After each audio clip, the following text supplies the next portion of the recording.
esteemed members of the European Parliament, ladies and gentlemen. I am greatly honored today to address the Foreign Affairs Committee and grateful to the European Parliament for organizing this meeting. Any question that is on today's agenda must be viewed in the context of the recent developments in the world.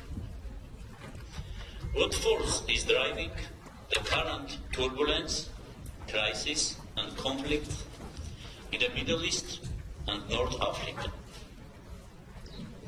The answer is simple. People want change. We know from history, however, that not all changes yield the desired goal. I believe, therefore, that the success of fundamental change depends on the ability to collectively formulate goals and to secure the people's engagement in the process of achieving them. The experience of European states clearly demonstrates the effectiveness of democratic institutions in accomplishing this, while respecting the fundamental rights of freedom of expression and the importance of pluralism and public debate. Armenia has consciously chosen the European path of development. It is a choice that stems from the shared Christian roots of our heritage and the decision to move away from our past under authoritarian regimes. The centuries-old legacies of the Ottoman Empire and Soviet Union have fundamentally affected our social behavior. Democratic reforms do have the potential to change behaviors, and they start with improving the electoral process, strengthening the protection of poverty rights, safeguarding judicial independence, and promoting the emergence of a middle class, a class of economically and socially responsible voters and citizens. However, there is still a gap between the values and aspirations declared by Armenia and our present reality.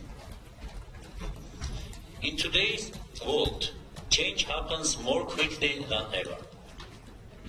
Armenia, therefore, has to accelerate the implementation of reforms and of institutional transformation. It has now become clear that the technical assistance and financial support of the European Union will be crucial in ensuring rapid and substantive progress. In this context, the Eastern Partnership offered by the EU is a vital tool that can boost the transformation process. We reiterate our gratitude for the offer and our intention to further develop our economic and political integration with the Union. We are currently negotiating an association agreement with the EU and are working to launch talks about a deep and comprehensive free trade agreement. Thanks to the EU's assistance, we have already implemented a number of important projects. In particular, we succeeded in establishing a strong and independent ombudsman and a diplomatic school. We introduced e-governance to all structures of the Armenian government and an electronic tax return system, an important tool for improving the business environment and reducing corruption risks. Two other important projects, support to justice reforms and support for access to justice, are currently underway. The assistance of the EU and the expertise of its advisory group were especially instrumental in implementing judicial and economic reforms in Armenia. On the downside, our reform potential is seriously undermined by the geopolitical risks that continue to mar the South Caucasus. Firstly, Azerbaijan's belligerent rhetoric, uncontrolled military spending, and explicit desire to resolve the Nagorno-Karabakh issue by means of war further escalate the political tension in the region. Secondly, the continuing blockade of Armenia by Turkey sharply reduces the possibilities of diversifying the Armenian economy. Turkey's ambition in our region negatively influenced the peace talks on the Nagorno-Karabakh conflict, contributing the delay of its settlement. Finally, with no intention at all to question the EU efforts to maintain international peace and stability, I want to draw your attention to the fact that the international sanctions against Iran are challenging our potential for economic growth. Other than Iran, the only corridor today connects Armenia to the rest of the world is through Georgia. The tragic events that occurred in our region in August 2008 revealed the vulnerability of the Armenian economy caused by over-dependency on a single transport corridor. At the time, we survived only by arranging the transport of essential commodities via Iran. The tightening of sanctions sharply reduces the availability of this corridor, while our joint efforts with the EU to open the Turkish border have failed. The potential of dormant conflicts to re-emerge in the South Caucasus can only be reduced by building a common platform of values. Turkey, Azerbaijan, Georgia, and Armenia have all stated that they are on the European path of development. We clearly recognize that effective reforms along this path will contribute to regional security and cooperation. The only viable option for the countries of our region should be based on values such as mutual trust, tolerance, and solidarity, all of which are among the cornerstones of modern Europe. The global crisis has brought to light the fundamental problems of our country: insufficient diversification of the economy, an ineffective public administration system, and unequal conditions for competition. In addition, the economic crisis has led to a higher incidence of poverty, an increase in the external public debt, and high inflation. All of these factors have reduced our potential to implement reforms.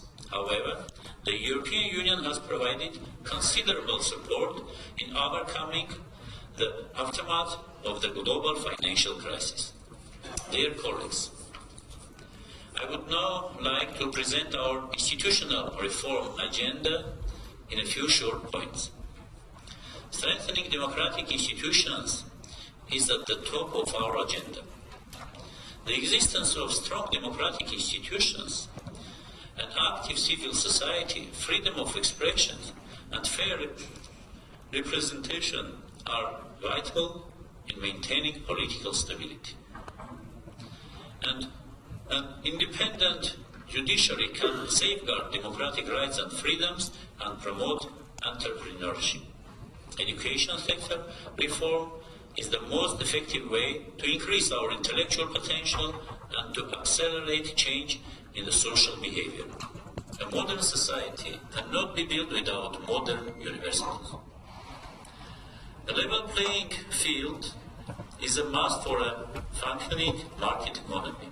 Competition is impossible without tax and customs reforms.